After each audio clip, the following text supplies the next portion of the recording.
Coucou tout le monde et bienvenue sur cette nouvelle vidéo. Je vous retrouve aujourd'hui pour un nouveau vlog qui là j'espère va durer plusieurs jours de tournage pour moi parce que ce serait quand même beaucoup plus intéressant pour vous. Et je suis plutôt contente parce que non seulement je commence un petit peu à rattraper mon retard pour YouTube, pour vous ça change pas grand chose mais pour moi ça me change la vie, mais aussi et surtout il y a ma soeur, son mari et sa chienne qui sont arrivés tout à l'heure, donc c'est plutôt cool et ça promet de bons instants détente, balade. Ça va être plutôt chouette. Et d'ailleurs, avant que j'oublie, elle m'a ramené des grosses chaussettes avec des décors de Noël, décors hiver, que elle n'utilise plus, mais que moi je vais utiliser. Hop, alors la première et les secondes qui sont un petit peu plus rouges, qui sont plus vraiment Noël. Et elle m'a ramené aussi un des Maxime Chatham que je n'ai pas lu, c'est Le Coma des Mortels. Et avant qu'elle m'en parle, je savais absolument pas qu'il existait. Je pense que ça va être une lecture prioritaire parce qu'elle m'a déjà dit qu'elle voudrait le ramener quand elle part le mois prochain. Donc j'ai un petit mois pour le lire et je sais pas du tout de quoi ça parle. On nous dit que parce que sa vie lui semblait trop rangée, trop terne, Pierre a tout bazardé. Couple, boulot, entourage. C'est un homme neuf, un homme libre, qui retrouve ses instincts au contact quotidien des animaux du zoo de Vincennes. Or, en déviant de sa trajectoire, Pierre a contrarié le cosmos, et le cosmos se venge. En éviscérant sa nouvelle petite amie d'abord, et à peu près tous ceux auxquels il tient. Malédiction ou fable d'assassin? Est-ce le début ou la fin? Qui est vraiment Pierre? Et sur quelle pierre a-t-il bâti ce château de cartes? Un nouveau Chatham pour moi à découvrir. J'ai très hâte. D'ailleurs ça me fait penser que je ne sais pas ce qu'elle a pensé de ce livre. Il va falloir que je discute de ça avec elle. Sinon pour vous tenir informé de mes petites missions depuis le début du mois, j'ai toujours pas emballé les cadeaux. Mais ça je pense que je vais le faire alors peut-être ce soir ou demain matin. Parce qu'il faut que je le fasse assez rapidement quand même. Et surtout je pense que je vais le faire en me mettant en fond sonore des vidéos YouTube que d'habitude je regarde, mais là je sais que je peux les écouter sans forcément regarder. Je me suis gardé exprès des longs vlogs, et notamment ceux de Emeline de Perfect Flow, parce que comme ça je sais que je peux prendre le temps de faire autre chose, mais l'écouter quand même parler. Donc je pense que je vais faire ça. Il faut aussi que j'avance dans ma peinture par numéro, ça devient un gag ça aussi. Et sinon, dans ma lecture des Rêves de glace, j'ai avancé, j'ai dépassé la moitié. Je suis arrivée au chapitre 20, à la page 205. Et je crois que c'est un roman qui fait un petit peu plus de 300 pages. Oui, c'est ça. Il en fait 330. Donc j'ai officiellement dépassé la moitié. Et je me régale toujours autant. D'autant plus que là, on est vraiment rentré dans le vif du sujet. On est arrivé à Glacium. Il commence à y avoir des trucs... Alors, c'est pas qu'il commence à y avoir des trucs bizarres, mais il s'est passé quelque chose qui relance encore plus l'intrigue de toute cette saga. C'est un des éléments de base de la saga qu'on vient de découvrir et j'ai hâte d'arriver à la fin, de relire le 2 et de découvrir les tomes 3 et 4, vraiment, parce que là, comme c'est une relecture, je découvre plus ou moins les choses, mais en fait je les savais déjà, c'est juste que je les avais un peu enterrées dans mes souvenirs. Donc au fur et à mesure de ma lecture, je redécouvre, c'est pas une découverte à 100% non plus. Donc voilà, c'est plutôt chouette, je sais pas trop quand est-ce que je pense le terminer, parce que il me reste 125 pages, mais je sais pas si j'aurai vraiment le temps de lire. Avant Noël, oui. Après, combien de temps avant Noël? On verra bien. Bref, je crois que c'est tout pour aujourd'hui. On se retrouve un petit peu plus tard.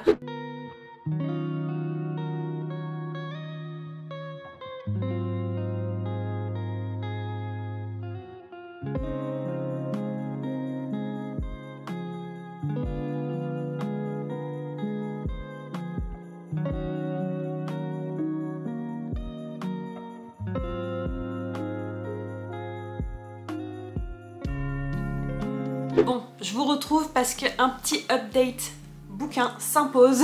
J'ai ouvert mes cadeaux d'anniversaire que ma soeur et mon beau-frère m'ont ramené. Et donc j'ai tout ça. Et j'ai aussi récupéré un colis où il y a normalement le premier tome de la trilogie Une nuit d'hiver de Catherine Arden. Donc normalement il y a L'ours et le rossignol, mais le colis est super lourd et je me demande si elle m'a pas envoyé plus que ça. Donc on va voir ça, mais il y a quelques jours c'était l'anniversaire de mon beau-frère et quelques jours avant c'était le mien. Du coup on s'est fait un gâteau hyper bon, un gâteau poire chocolat très peu sucré. J'avais trouvé la recette sur Instagram et ça paraissait trop bon, donc j'avais proposé de faire ça. Et je me suis lancée, je l'ai préparé, hyper facile à faire et hyper bon. Donc je vais vous mettre la recette dans la barre d'infos. Et n'hésitez pas à le refaire parce que vraiment c'était une tuerie. Et qui dit anniversaire dit cadeau, donc il y a tout ça. Et donc je les avais mis dans cette fameuse liste anniversaire Père Noël. Entre temps j'avais oublié que j'en avais mis certains qui sont donc ici. Et je suis très contente parce que du coup je les redécouvre. Enfin non, je dis ça mais il y en a deux dont je me souvenais très bien que je les avais mis et je vais vous les présenter tout de suite. Il y avait notamment le troisième et dernier tome de la série de La femme de ménage de Freida McFadden. Donc celui-ci c'est La femme de ménage voit tout. Et je suis très contente parce que du coup j'avais très envie de le lire. Et je pense que celui-ci il va pas trop traîner. D'ici la fin de l'hiver clairement il est lu. Et il y avait aussi un titre dont je ne vous ai jamais parlé, mais que j'avais vu passer une fois ou deux sur Instagram. Et après, quand je me suis baladée en librairie, je l'ai vu et du coup j'ai pu lire tranquillement le résumé et il m'avait fait trop envie. C'est La maison idéale de Kate Collins et je vais vous lire le résumé tout de suite. 2017, le mari d'Orla a insisté pour que leur famille s'installe dans une vieille demeure sur les falaises du Dorset. Mais très vite, c'est seule avec ses enfants qu'Orla passe la plupart de ses journées. Dans cette maison où elle ne se sent pas chez elle, Orla commence à entendre des bruits étranges, des portes qui claquent et son fils discuter avec un ami imaginaire. 1976. Lydia est employée en tant que gouvernante par une veuve dépassée. Elle s'occupe avec amour des enfants comme s'ils étaient les siens, jusqu'à ce que des événements incompréhensibles troublent la tranquillité du foyer. Personne ne croit Orla et Lydia quand elles racontent ce qu'elles vivent, mais elles sont, elles, bien décidées à tout faire pour protéger les enfants du mal qu'elles sentent rôder. Moi, à première vue, ça me fait pas mal penser au film Les Autres avec Nicole Kidman que j'avais vu il y a hyper longtemps et qui m'avait retourné le cerveau. Alors je sais pas du tout si ça va être le même genre d'histoire ici, mais ça me fait trop penser à ça. On nous dit aussi que c'est un roman merveilleusement écrit avec une atmosphère singulière qui se transforme lentement mais sûrement en une histoire de fantôme terrifiante, mais aussi que c'est une lecture palpitante, un savant mélange de thriller psychologique et d'histoire de fantômes. Et enfin on finit en nous disant que c'est un gothique féministe qui évoque la maison hantée de Shirley Jackson. Là j'avoue que ça me fait un petit peu peur parce que j'avais pas du tout aimé la maison hantée. Mais il me fait très envie, c'est peut-être une lecture qui aurait été parfaite pour cet automne, mais je m'en fous, j'ai envie de le lire maintenant. Et en plus la couverture, pardon, mais trop belle, cet escalier bizarroïde. J'adore. On m'a aussi offert le tome 2 d'une série de Cozy Mystery que j'avais commencé à découvrir et ça tombe bien parce que si je le lis, je serai à jour dans cette série pour le moment. Je sais que le tome 3 est sorti assez récemment en anglais puisqu'il se passe pendant la période de Noël. Bref, on m'a donc offert Tout le monde dans ce train est suspect de Benjamin Stevenson. Le premier tome c'était tous les membres de ma famille ont déjà tué quelqu'un. Et le principe c'est que justement, dans cette famille, tout le monde a déjà tué quelqu'un, que ce soit de façon volontaire ou pas. Du moins c'était le principe dans le premier tome. Et ici on retrouve notre personnage principal qui est Ernest, je crois. C'est ça, Ernest Cunningham, qui est invité à un festival consacré aux romans policiers et donc il se trouve à prendre le train pour se déplacer pour aller jusque là-bas avec d'autres romanciers. Mais apparemment il va y avoir un ou plusieurs morts pendant ce voyage en train. À voir si ça va me plaire parce que j'avais bien aimé le premier tome mais j'arrive pas trop à me positionner parce qu'il y a beaucoup de personnes pour qui c'était un coup de cœur et moi c'était une chouette lecture mais sans plus. Par contre le tome 2 ça se passe dans un train les gars et moi j'adore ce qui se passe en train donc ça peut être carrément trop bien. Un autre titre dont je ne savais rien avant de...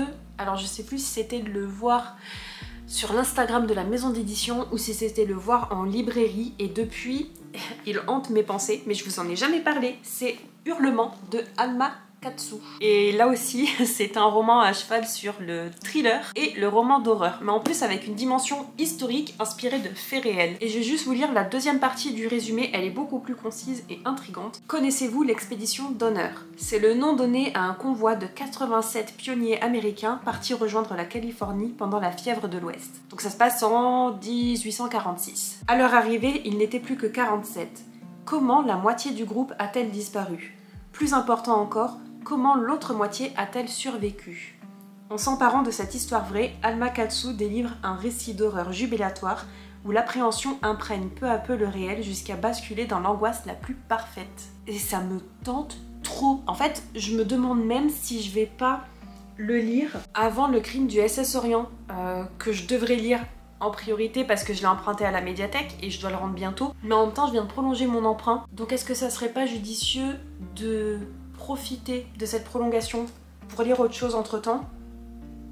Bah peut-être bien en fait, peut-être bien. Bref, Hurlement me fait trop envie. Et en plus c'est publié chez les éditions Sonatine à qui je fais entièrement confiance. Et encore une fois, inspiré de faits réels, donc ça me donne encore plus envie. Et je me rends compte que de ces 4 titres-là que je vous ai présentés, on reste sur un domaine assez similaire, à savoir le suspense et le son qui coule. On a quand même une Cozy Mystery avec Benjamin Stevenson, chez Sonatine d'ailleurs toujours. On a du thriller psychologique avec Freda McFadden et du thriller horreur avec ces 2 titres-là, donc La Maison Idéale et Hurlement de ce côté-ci. Et enfin, le dernier titre que j'ai reçu en cadeau, le livre est trop beau. Je m'attendais pas à le recevoir en hardcover, mais encore une fois, il est magnifique, je suis super contente.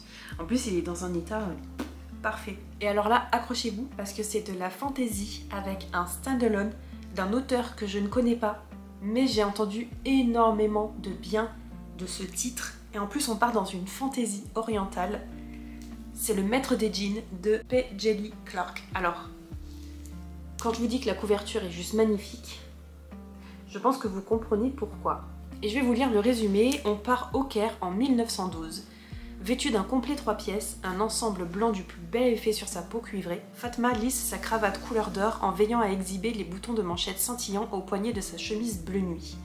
Puis elle pose son chapeau melon sur sa courte crinière bouclée. Oui, Fatma El Sharawi est une redoutable sapeuse. C'est aussi une énergique et compétente enquêtrice du ministère de l'Alchimie, des Enchantements et des entités surnaturelles. Et la voici en charge de l'assassinat collectif de la fraternité d'Al-Jahiz par un inconnu qui se prétend Al-Jahiz lui-même, le puissant mystique qui a ouvert la porte de l'Égypte à la magie et aux djinns 50 ans plus tôt. Imposture, cela ne fait aucun doute pour Fatma, mais encore faut-il identifier et traquer ce mystérieux terroriste que des pouvoirs inouïs rendent, semble-t-il, invulnérable. Une enquête à tiroir, à l'issue de quoi on dirait bien que notre héroïne devra encore sauver le monde. Avec Maître des Djinns, P. Djeli Clark signe son premier roman et nous entraîne au cœur d'une Égypte uchronique flamboyante. Ça a l'air juste trop bien. De la fantaisie avec un world building qui a l'air juste dingue et en plus des machinations très certainement politiques au cœur de l'intrigue. Moi, je veux maintenant. Voilà, encore de nouveaux ajouts à ma bibliothèque et de nouveaux ajouts officiellement en 2024. J'ai envie de tous les lire en fait, c'est pénible, c'est vraiment pénible d'avoir toujours cette soif, cette envie de lire tout ce qui passe entre mes mains, c'est dingue, mais c'est épuisant, mais j'aime trop ça. Oh bah du coup j'ai failli oublier, j'ai toujours mon colis, à savoir si j'ai un livre ou plusieurs, parce que vraiment, je vous jure, il est lourd. Allez, on va voir ça. La vache, elle a pas fait semblant de l'emballer. Hein. Alors, verdict. Il y a bien 2 livres. Je vois qu'il y a 2 livres. Ah, elle m'a mis un petit mot. Merci pour ton achat. Voici quelques petits cadeaux en plus en espérant que tu aimeras. Cool, merci. Elle a mis... Oh, super. Moi, je sais pas si je m'en servirai parce que c'est vraiment pas mon genre, mais ça peut être carrément utile. Elle m'a mis des petits stickers pour pouvoir prendre des notes et surligner certainement les citations que j'aime. Mais je fais ça extrêmement rarement. Super. J'ai donc ce que j'avais commandé, ce que j'avais acheté en grand format. Donc j'ai eu du mal à le trouver parce que le format poche, il est trouvable hyper facilement. Mais le grand format, parce que je me fais vieille et que j'ai envie de lire en grand, c'est un peu plus compliqué à trouver, mais je l'ai trouvé quand même. C'est donc L'ours et le rossignol de Catherine Arden. Je vais enfin pouvoir commencer officiellement cette saga. Là aussi, une lecture parfaite pour cet hiver. Et alors, qu'est-ce qu'elle m'a glissé en plus? Oh, bah ça alors. La mécanique du cœur de Mathias Malzieu. Un titre qui m'a jamais intéressé, mais maintenant que je l'ai entre les mains, je me dis, ben ça peut être... alors pas forcément une bonne lecture, mais ça peut être justement l'occasion de le découvrir. Je sais pas si ça s'intéresse à un public adulte ou pas, parce que je vois que c'est une édition pour une lecture de collège. Conte fantastique décalé, western féerique à l'univers parsemé de personnages réels comme d'anachronismes, la mécanique du cœur renouvelle le genre du récit d'enfance. Bon, pourquoi pas, c'est l'occasion. Et oh là, j'ai encore un autre livre, Sœur sorcière. Apparemment c'est un premier tome de saga, c'est écrit par Jessica Spotswood. Je connais absolument pas. Alors autant la mécanique du cœur, j'en ai quand même pas mal entendu parler, mais celui-ci, pas du tout. Intriguant. Et donc là derrière, je vois bien que celui-ci c'est un tome 1. Donc celui-ci il est plutôt orange, le tome 2 il est plutôt dans les tons de vert et le tome 3 fuchsia. Intriguant, à voir. En plus il a pas l'air si long. Voici en fait il fait un peu moins de 400 pages. Je retire ce que je viens de dire à l'instant. J'ai jamais entendu parler de cette série. Est-ce que ce serait du young adulte?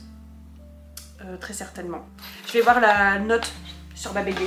Waouh, il y a quand même plus de 2000 personnes qui ont lu le tome 1. Oh la vache! Mais en plus, il a une super note. Il a une note de 4,07 sur Babelio, c'est énorme. En général, ça tourne entre 3 et 3,80 tout cassé. Enfin, j'estime que si ça dépasse 3,80, 3,90, c'est déjà une super lecture. Et c'est sorti en juin 2013. Ah ouais, non mais vraiment, j'ai jamais entendu parler de ça. Le tome 2 a une note encore meilleure, 4,23. Avec plus d'un millier de personnes qui l'a lu. Et le tome 3 a aussi une super note, avec 4,34. Et là aussi, environ un millier de personnes qui l'a lu. Un petit peu moins, 936. Ah, et là, sur Babelio, j'ai un autre résumé. On nous dit « Kate, Maura et Tess vivent dans une Nouvelle-Angleterre imaginaire du XXe siècle. À 17 ans, les femmes doivent normalement choisir entre se marier et rejoindre les ordres. Mais en plus d'être femmes, elles sont sorcières. Si quelqu'un le découvre, les frères les enverront à l'asile ou les feront disparaître, comme toutes les autres. Depuis la mort de leur mère, Kate vit dans la peur avec la mission de protéger ses sœurs. Mais ses 17 ans approchent et tout s'accélère. Son amie d'enfance la demande en mariage alors qu'un autre jeune homme fait chavirer son cœur. Et bientôt, Kate doit se rendre à l'évidence. Malgré tous ses efforts, le danger se referme sur elle et ses sœurs comme un étau. Mais ça a l'air pas mal quand même. Et je vois que les mots-clés sur Babelio, c'est conditions de la femme, prophétie, science-fiction, littérature pour adolescents, adolescence, littérature américaine, romance, famille, dystopie, jeune adulte, jeunesse, littérature jeunesse, fantasy, sorcellerie. Oui, donc a priori, ce serait effectivement adressé à un public jeune adulte. Mais pourquoi pas lire le tome 1? Parce que vraiment, avec plus de 2000, il y a très précisément 2137 personnes qui l'ont lu sur Babelio. Et il y a 781 personnes qui ont noté, avec une moyenne de 4,07. Oh, c'est dingue. Bon bah alors du coup, mise à jour de la pile à lire. Bon, ben merci pour tous ces cadeaux. Je sais pas par quoi... Si en fait, j'allais vous dire, je sais pas par quoi j'ai envie de commencer, mais Hurlement me fait trop envie. Je n'ai qu'une envie, c'est de terminer Rêve de glace pour commencer Hurlement. Et je crois que c'est ce qui va se passer. Bon allez, je vous retrouve un petit peu plus tard.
Il est grand temps de clôturer ce vlog puisqu'il sort dans quelques heures seulement. J'ai pas grand chose à rajouter de plus puisque je pense que vous avez tous compris avec les images qu'on est allé au marché de Noël avec du coup ma soeur, ma mère et mon beau-frère, et c'était très chouette. Et au lieu de manger un peu tout ce qui est dessert ou repas de marché de Noël traditionnel, on a sauté sur le stand de la CAD parce que c'était le stand de la CAD à Dédé que je vous recommande vivement de manger si vous venez un jour à Toulon. C'est une institution. La CAD, c'est aussi connu sous le nom de Soka. Et en fait, c'est juste une galette à base de farine de pois chiche avec juste de l'huile d'olive, du sel, du poivre. Hyper basique mais trop bon. Et on est aussi allé voir les illuminations à Sanary avec notamment les bateaux ornés de guirlandes, c'était trop beau. Et à part ça, je suis aussi passée en librairie pour acheter le livre qui a été choisi pour le book club du mois de janvier, c'est 100 ans de solitude de Gabriel Garcia Marquez. Et je suis contente parce que j'ai trouvé tout de suite l'édition dans laquelle je voulais lire ce livre.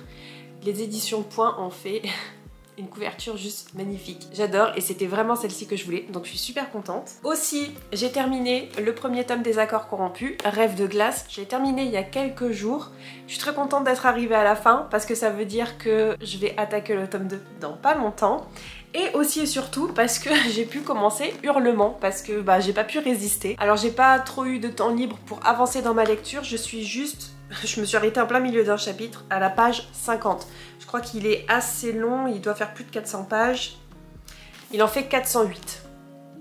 Ça peut peut-être se faire, alors pas avant Noël, mais avant la nouvelle année, c'est sûr que c'est lu. J'ai très hâte d'en savoir plus parce que même si je suis qu'à la page 50, il s'est déjà passé des choses un peu bizarres et surtout assez sanglantes. Je pense que je vais le continuer aujourd'hui, j'ai un peu de temps libre normalement. Et enfin, avant que j'oublie, on va découvrir ensemble la 22e bougie de ce calendrier de l'Avent, ici.